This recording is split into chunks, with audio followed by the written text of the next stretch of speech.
Micro arrow समझते हैं? छोटा जी। इसलिए हमारे इसमें हमारे पास 0.01 मिलीमीटर तक मेजरमेंट के लिए इंस्ट्रूमेंट मौजूद है, 0.01 मिलीमीटर तक। वो पता है आपको किसकी लीस्ट काउंट वैल्यू है 0.01? स्क्रू गेज की स्क्रू गेज। 0.0 वर्नियर कैलिपर की है, स्क्रू गेज की 0.001 है। 0.001। हाँ जी 001। शाबाश, डबल जीरो आ गया उसमें। जी सर। नेक्स्ट। स्क्रू गेज में 0.01 है और वर्नियर में 0.02 वो सेंटीमीटर वाली वैल्यू याद की है ना उन्होंने, सेंटीमीटर में 0.00 आता है ना। चले आगे। ये हमारे पास मिलीमीटर में बता। यूनिवर्सल टेस्टिंग मशीन है। पार्ट्स के ऊपर उनकी उनके टेंसाइल टेस्ट परफॉर्म करना है, उसको इलास्टिसिटी के थ्रू उसको इलार्ज करके, और इस पे कंप्रेसिव फोर्स लगा के भी कंप्रेशन टेस्ट करते हैं, वो भी इससे हो जाता है। किसी बॉडी को पार्ट का हम ब्रेक करता है जाके, खींचने से क्या होता है? स्ट्रेच वो स्ट्रेच होता जाता है, फिर एक पॉइंट ऐसा आता है जहाँ पे वो ब्रेक हो जाता है। सेकेंड ईयर में आप पढ़ेंगे ये कि क्रिस्टल्स में कैसी शेप बनती है टूटने पर, ठीक है। और जो सॉलिड्स होते हैं जिसमें आयरन है या जिस तरह के और सॉफ्ट या हार्ड आयरन, डिफरेंट टाइप के मटेरियल जाते हैं जो है ना, आयरन या स्टील है, उनके लिए वो किस तरह से जो है ना वो उनकी हार्डनेस, उनके अंदर जो फ्लेक्सिबिलिटी है, उनकी जो वो तमाम चीज़ों को चेक करने के लिए इसकी मशीनरी का इस्तेमाल किया जाता है। ये इम्पैक्ट टेस्टर है। आप पार्ट को इस जगह पे माउंट करते हैं यहाँ पे, और फिर ये लोड लगाते हैं इस पे पीस पे कि उस पर इम्पैक्ट फोर्स लगे तो वो कितना जल्दी टूटता है। इम्पैक्ट फोर्स लगा के वहाँ पर इम्पैक्ट फोर्स नहीं है, वहाँ पर आपको फोर्स आहिस्ता आहिस्ता लगानी है।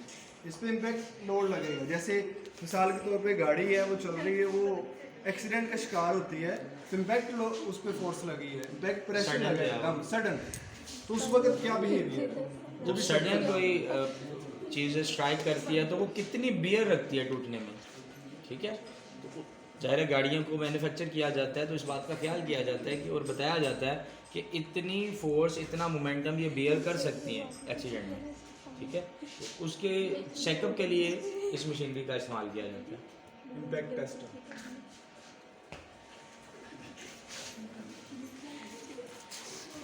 ये रिंग की फोर्सेस चेक करने के लिए हेलिकल स्प्रिंग फिजिक्स सिस्टम में देखा आपने फिजिक्स में पढ़ा होगा, बल्कि इसका एक्सपेरिमेंट भी 10th क्लास में किया हुआ है। तो ये उसके लिए इस्तेमाल किया जाता है, हेलिकल स्प्रिंग सिस्टम इंस्ट्रूमेंट है।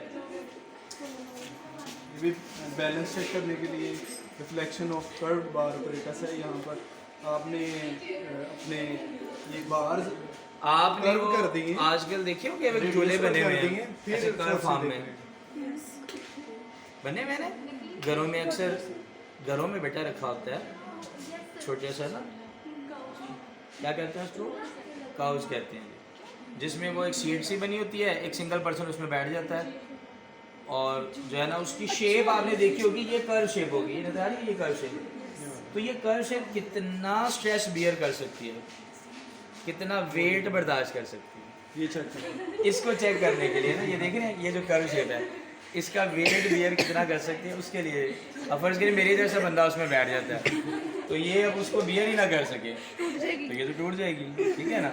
ये सोचा आपने नहीं शर्मिंदा होना। ये लोकल हार्डनेस टेस्टर है। पार्ट पे हमने हार्डनेस उसकी चेक करनी है, उसके लिए वो भी हार्डनेस टेस्टर ही है, लेकिन ये स्पेसिफिक आपका मटेरियल देखिए इसमें चेंज हो गया, मटेरियल की टाइप, उसका डायमीटर है वो किस तरह का है, उसके लिहाज से आपकी ये डिफरेंट मशीन है। सर इसको स्ट्रेच करते हाँ हैं, जी, स्ट्रेच करते हैं। इसको ऑपरेट करवाएं किसी बच्चे से थोड़ा सा, ऑपरेटिंग में अभी इसमें बच्चा एक्सपर्ट नहीं है, तो उसको ठीक है। इसका फंक्शन ये है कि सेंटर में हम किसी भी ऑब्जेक्ट को रखते हैं और दोनों तरफ से फोर्स लगाते हैं, और वो क्या होना शुरू हो जाता है, स्ट्रेच होना शुरू हो जाता है। तो मैक्सिमम जितना स्ट्रेच होकर, ठीक है ना, उसके बाद वो टूट जाता है। एक लिमिट ऐसी भी आती है कि वो क्या करता है, ब्रेक हो जाता है, क्लियर। तो उसकी मैक्सिमम जो स्ट्रेचनेस है उसको चेक करने के लिए इस मशीनरी का इस्तेमाल किया जाता है। ये प्रोफाइल प्रोजेक्टर है। आपने जिस वर्क पीस की ड्राइंग एज इट इज़ उसकी डायमेंशंस के अकॉर्डिंग लेनी है, पिक्चर जैसे आप उतारते हैं, तो ये प्रोफाइल ले लेता है विद डायमेंशंस। आपकी डायमेंशंस भी इससे मिल सकते हैं इजीली। वर्क पीस को इसके टेबल पे रख देते हैं और इसको फिर हम ऑपरेट करते हैं और पीस की जो डायमेंशंस हैं वो इजीली हासिल 3D डिमेंशनल मिलेगी हमें? हाँ जी टोटली। जी इसको मूव करवाना पड़ेगा कि ऐसे चारों तरफ से खुद ही वो रखते access हैं, करेगा? फिर हम एक्सेस करवाते हैं, फिर Change करते हैं। डायरेक्शन में मूवमेंट लेते हैं। असल में ना सिलेंड्रिकल वर्क पीस पे 2 पॉइंट पे काफ़ी होता है, ठीक। अगर वो रेक्टेंगुलर है उस पर फिर 3 पॉइंट ले जाते हैं, ठीक। फिर आपको पता चलेगा। और इसकी वीडियो बनेगी या स्केच बनेगा? स्केच बनेगा। क्लियर होगी बात? Yes, sir. 3 डिमेंशनल किसी भी पार्ट्स जो है ना वो स्पेयर पार्ट्स का स्केच लेने के लिए ना इस मशीनरी का इस्तेमाल करें। नेक्स्ट चलते हैं वो। ये ब्रेनल हार्डनेस टेस्टर है और ये विकर है।